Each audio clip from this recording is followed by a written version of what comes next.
Istiqomah tanpa batas. Like dan share guys. Azan panggilan sholat, betul. Azan panggilan sholat, betul. Azan panggilan sholat, betul. Udah tahu asal usulnya azan? Mau diceritain? Panjang. Nggak apa-apa. Nggak apa-apa. Biar apa? Biar pinter. Ketika itu Nabi Muhammad bermusyawarah dengan para sahabat untuk menentukan panggilan sholat. Ada sahabat yang usul, ini saya singkat-singkat. Ya Rasulullah, bagaimana kalau panggilan sholat itu kita naikin bendera? Rasulullah nggak setuju. Bagaimana kalau pakai api? Kata Rasulullah, itu kayak orang Majusi. Bagaimana kalau pakai lonceng? Kata Rasulullah, itu kayak orang Nasrani. Bagaimana kalau pakai trompet? Itu kayak orang Yahudi. Tiba-tiba Abdullah bin Zaid berkata, ya Rasulullah, semalam aku bermimpi ada orang yang berkata, Allahu Akbar, Allahu Akbar, Allahu Akbar, Allahu Akbar, asyhadu an la ilaha illallah, asyhadu an la ilaha illallah, asyhadu anna Muhammadar Rasulullah, asyhadu anna Muhammadar Rasulullah, hayya 'alas shalah, hayya 'alas shalah, hayya 'alal falah, hayya 'alal falah, Allahu Akbar, Allahu Akbar, la ilaha illallah. Nabi pun menyetujui itu sebagai panggilan salat, sebagai tanda waktu masuk sholat, sebagai panggilan orang-orang yang masih berdagang agar menutup dagangannya, yang punya toko agar menutup tokonya, untuk bersegera kembali kepada Allah Subhanahu wa Ta'ala. Adapun iqamat, kalau iqamat itu adalah waktu tanda akan segera dilaksanakannya sholat. Nah, Nabi punya dua muazzin. Yang pertama Bilal ibn Rabah, yang kedua siapa? Ada yang tahu nggak? Siapa? Abdurrahman anak Abdurrahman Mahrus. Yang kedua Ibn Ummi Maktum. Ya, Ibn Ummi Maktum. Nabi punya muazzin dua, subuh, duhur. Ya, subuh, duhur biasanya Bilal. Asar, subuh, duhur, asar Bilal. Maghrib, isya biasanya Ibn Ummi Maktum. Kalau nggak salah begini, kalau nggak salah kebalik. Kalau yang benar, kalau nggak salah itu dari subuh Bilal sampai asar Ibn Ummi Maktum, maghrib, isya. Nah, pertanyaannya, kenapa Nabi milih dua sahabat ini? Kalau mau bilang suaranya enak, banyak sahabat yang suaranya enak. Banyak sahabat yang suara enak.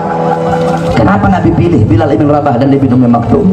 Karena dua sahabat ini adalah dua sahabat yang paling keras suaranya. Bilal kan orang hitam. Ya, ini saya punya murid namanya Bilal, orang Ambon. Mana Bilal? Ah, itu orang Ambon tuh murid saya itu. Nama doang Bilal. Cuma nggak pinter kayak segala Bilal tuh. Saya ganti namanya kemarin jadi Bilal tuh. Karena hitam makanya saya ganti Bilal. Orang itu suaranya kencang-kencang. Nah, Nabi pilih Bilal. Kalau mau bilang enak, banyak sahabat suara yang enak.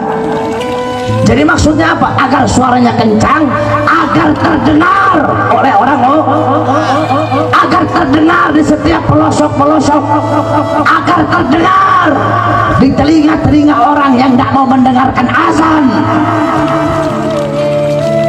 Dari sekian banyak rumah, Nabi pilih rumah yang paling tinggi. Kenapa rumah yang paling tinggi?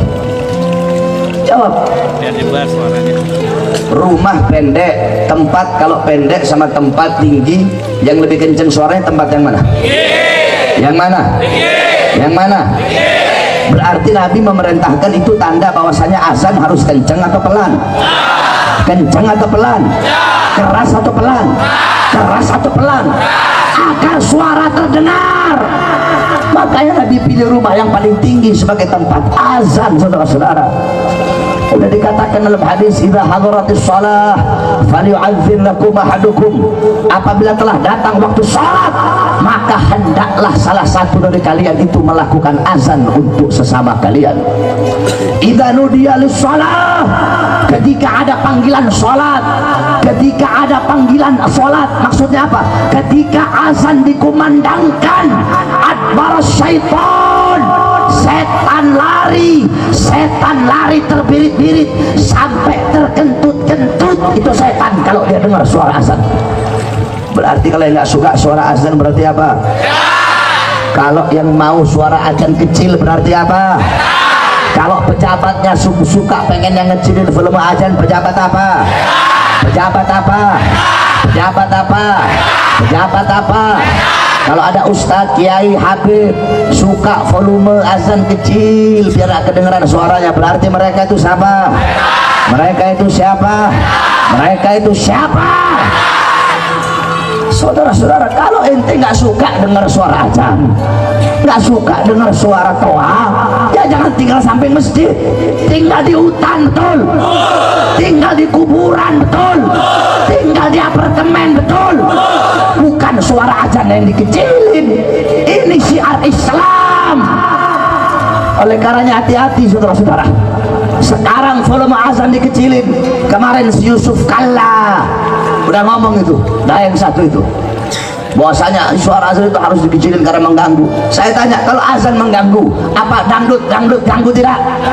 Dangdut mengganggu apa tidak?